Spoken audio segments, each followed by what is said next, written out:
పెద్దలు కామినేని శ్రీనివాసరావు గారు. అధ్యక్ష, ముందు మీకు శుభాకాంక్షలు తెలియజేస్తున్నాను, అభినందనలు. మీ గురించి ఇక్కడ తెలవని వాళ్ళు ఎవరూ లేరు, అందరికీ తెలుసు. నాకు కూడా దాదాపు 42 ఏళ్ళ నుంచి అతీతంగా, రాజకీయాలకి అన్నిటికీ అతీతంగా మనం స్నేహంగా ఉన్నాం. కొన్ని విషయాలు వాళ్ళు చెప్పారు, మీరు ఎలా మాట్లాడతారు, కానీ మీ స్నేహభావం, మీరు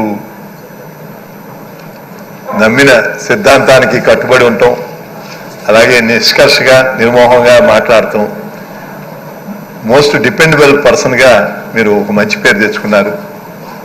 ఇవాళ మీ మీద చాలా చాలా పెద్ద గురుతర బాధ్యత ఉంది. ఎందుకంటే ఈ సభలో ఎన్నికైన వాళ్ళు స్వాతంత్రానికి ముందు పుట్టిన వాళ్ళు 2 ఉన్నారు, వరదరాజు రెడ్డి గారు, బుచ్చి చౌదరి గారు. కానీ వాళ్ళకు కూడా స్వాతంత్రం ఎలా వచ్చిందో తెలియదు. కానీ మొన్న జరిగిన ఎలక్షన్లో ఆంధ్ర రాష్ట్ర ప్రజలు స్వాతంత్రం ఎలా జరిగింది, ఎలా తెచ్చుకున్నారు అనే దానికి ఒక రుజువు మొన్న జరిగిన ఎలక్షన్.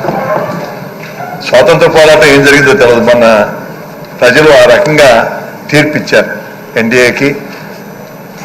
మళ్ళా ఈ గాడి చెప్పిన దాన్ని చంద్రబాబు నాయుడు గారు అయితే గాడిలో పెట్టగలరనే నమ్మకంతో ప్రజలు ఇచ్చారు. దీనికి ఈ జరిగినట్లో శాసనసభలో జరిగిన అకృత్యాలు, భాష, రాజకీయాలంటే అసహ్యం వేసే విధంగా రాజకీయ నాయకులు మాట్లాడిన భాష, ఇలా ఉంటారా ఎమ్మెల్యేలు? ప్రజలు బుద్ధి చెప్పారు.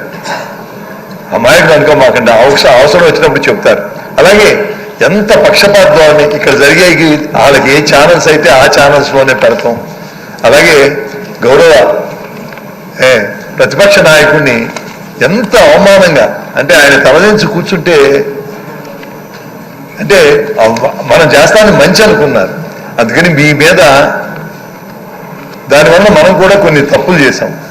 తప్పులంటే విధానాలు మార్చుకోవాల్సింది. నేను నిజంగానే 70 ఏళ్ళ వయసు నిండిందని 2018లో నేను ప్రత్యక్ష రాజకీయాలకి నేను ఇంకా విరమించుకుంటానని ప్రకటించాను. కానీ ఇవన్నీ చూసిన తర్వాత మనసు, నా వంతు పాత్ర నేనేం పోషిస్తున్నాను అని అసలు ఇంకా దీనికన్నా ఈ దుర్మార్గ ప్రభుత్వం పోవటం కన్నా ఈ రాష్ట్రానికి ఇంకేమీ లేదు అని మళ్ళా రావాల్సింది. నేను శాసనసభలో అన్న మాట తప్పాల్సి వచ్చింది.